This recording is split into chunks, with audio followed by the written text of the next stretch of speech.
दिल्ली की दलित vote politics में Bahujan Samaj party का तड़का किसके लिए होगा फायदेमंद?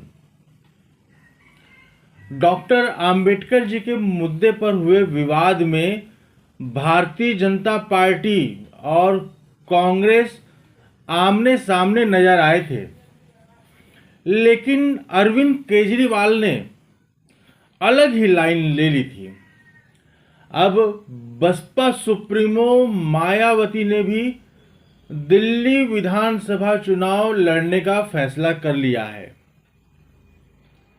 दिल्ली चुनाव में मायावती की पार्टी बसपा के उतरने से सबसे ज्यादा नुकसान किसे होगा? आम आदमी पार्टी, कांग्रेस या भारतीय जनता पार्टी को? आइए समझते हैं।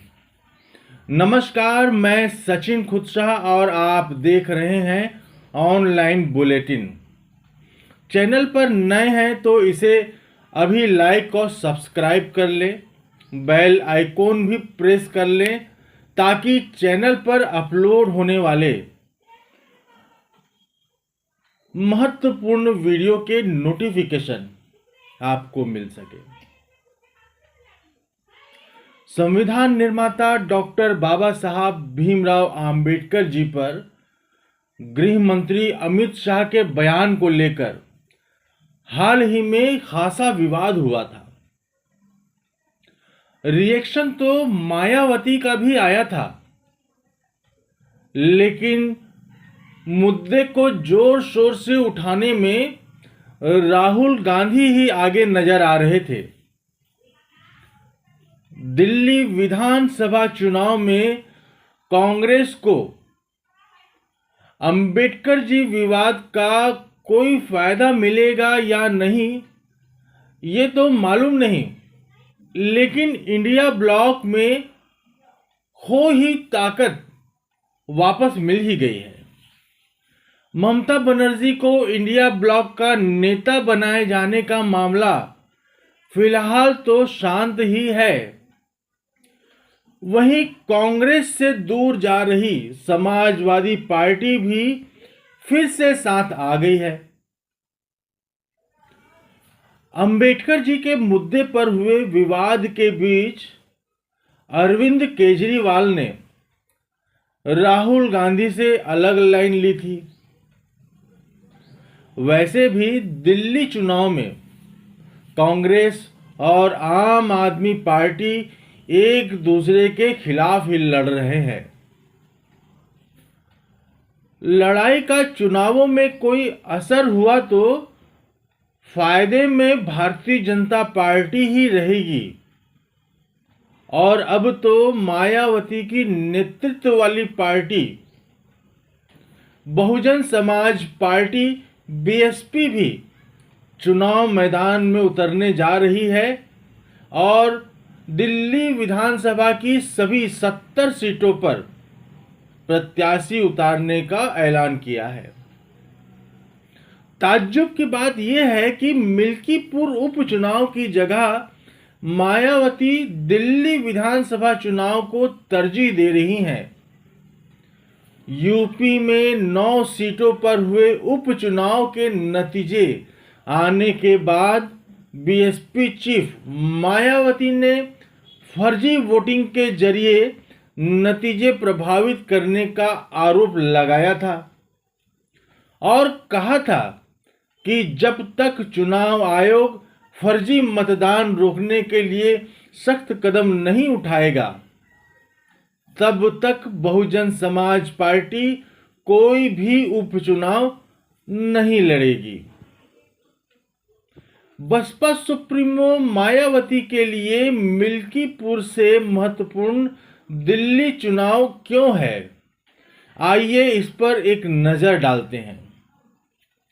दिल्ली चुनाव के साथ ही उत्तर प्रदेश की मिल्कीपुर विधानसभा सीट पर उपचुनाव की भी घोषणा हुई है।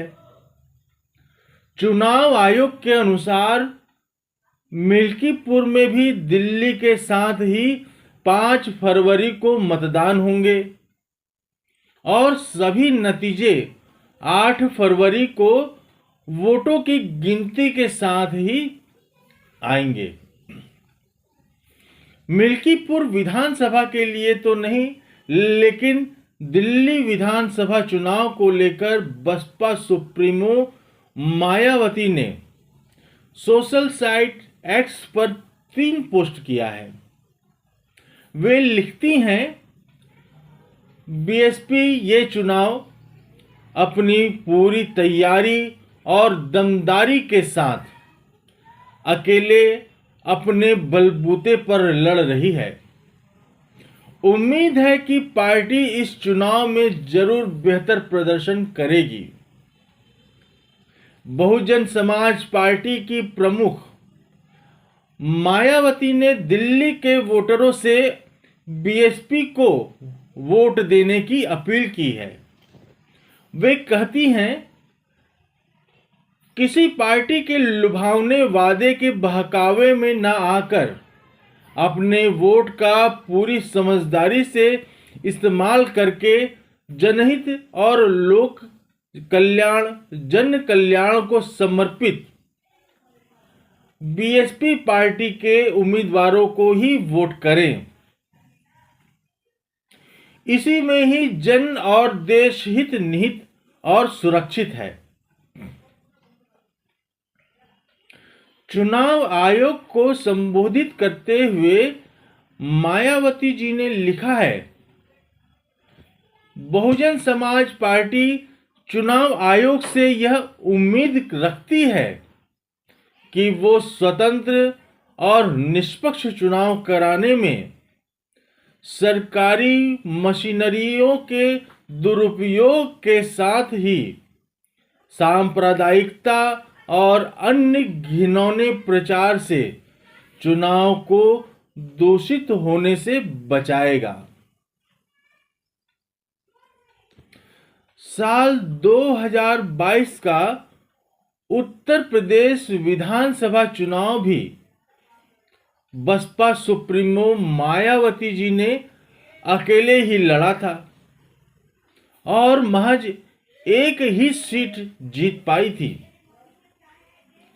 बरसों बाद मायावती ने 9 सीटों पर, यूपी के 9 सीटों पर उपचुनाव लड़ने का फैसला किया था।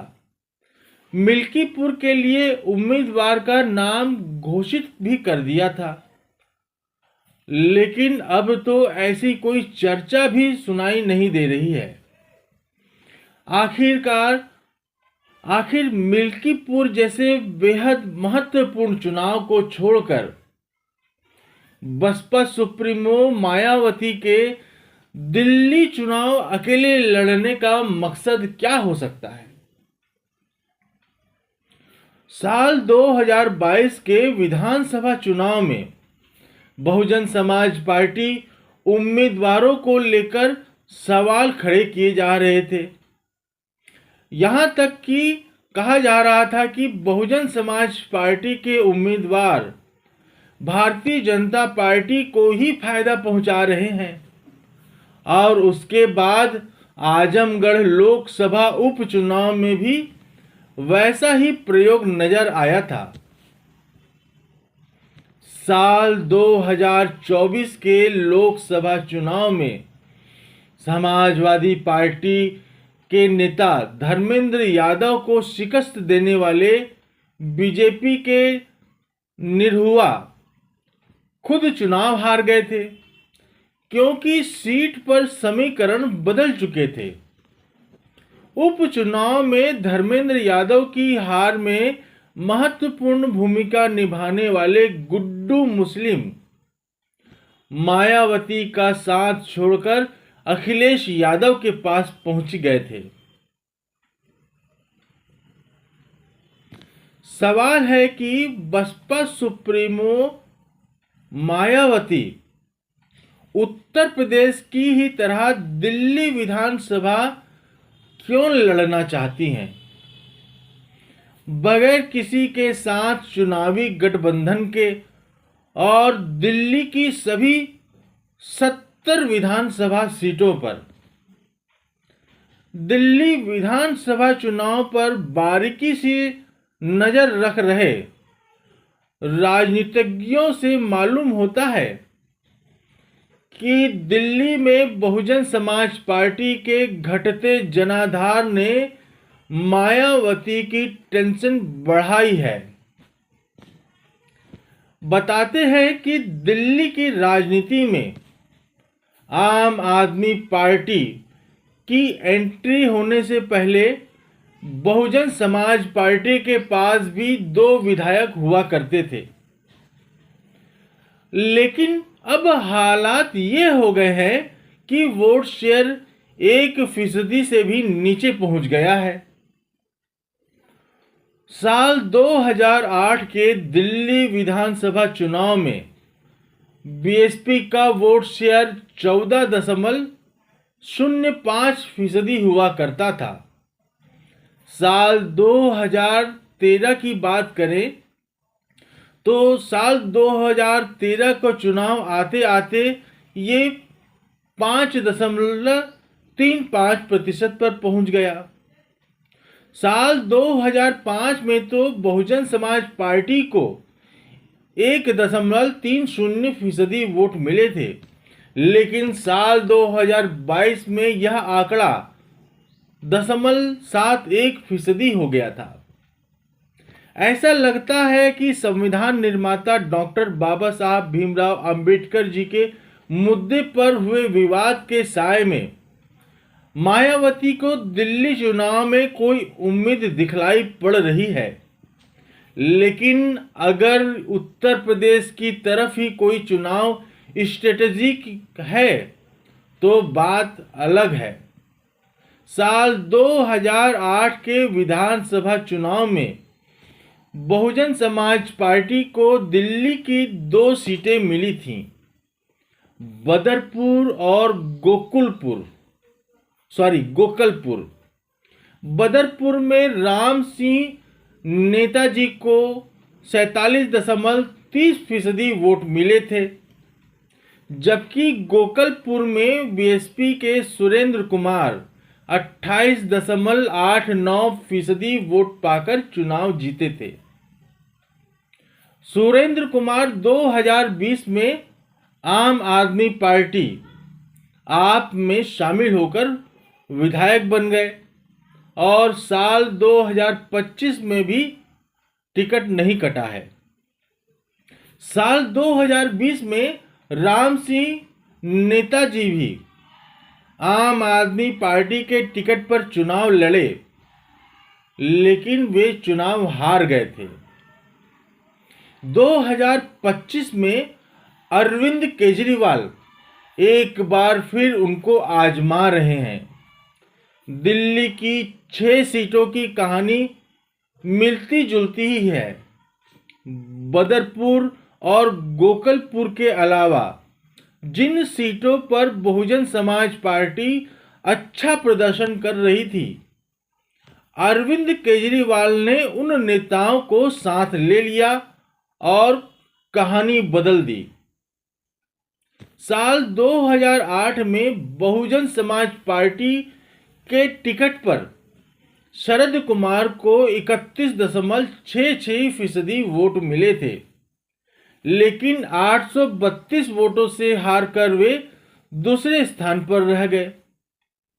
साल 2015 और 2020 में वे आम आदमी पार्टी से विधायक बन गए, लेकिन इस बार अरविंद केजरीवाल ने उनका टिकट काट दिया है। बादली विधानसभा सीट पर साल 2008 में दूसरे स्थान पर रहने वाले बहुजन समाज पार्टी के नेता अजयेश यादव 2015 में आम आदमी पार्टी के विधायक निर्वाचित हुए थे।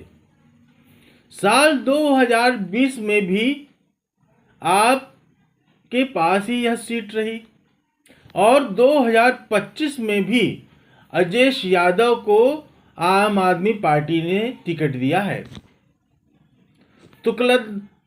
तुगलकाबाद विधानसभा सीट की बात करें तो 2008 में दूसरे स्थान पर रहे बहुजन समाज पार्टी के सही राम 2015 और 2020 में आप पार्टी से विधायक बन गए थे और 2025 में भी सही राम का टिकट नहीं काटा गया है। बता दें कि सही राम को लोकसभा चुनाव में दक्षिण दिल्ली सीट पर आम आदमी पार्टी का उम्मीदवार बनाया गया था। दिल्ली में ऐसी कई सीटें हैं जिस पर बहुजन समाज पार्टी का वोट आम आदमी पार्टी की तरफ शिफ्ट होता गया है, जिनमें बाबरपुर, मंगोलपुरी, छतरपुर, देवली, कुंडली, गोंडा, त्रिलोकपुरी, राजेंद्र नगर और ओखला विधानसभा सीटों की मिलती जुलती ही कहानी है। अब समझते हैं कि दिल्ली का दलित वोटर क्या सोच रहा है। लोक नीति CSDS के मुताबिक दिल्ली में 17% दलित वोटर निवासरत हैं।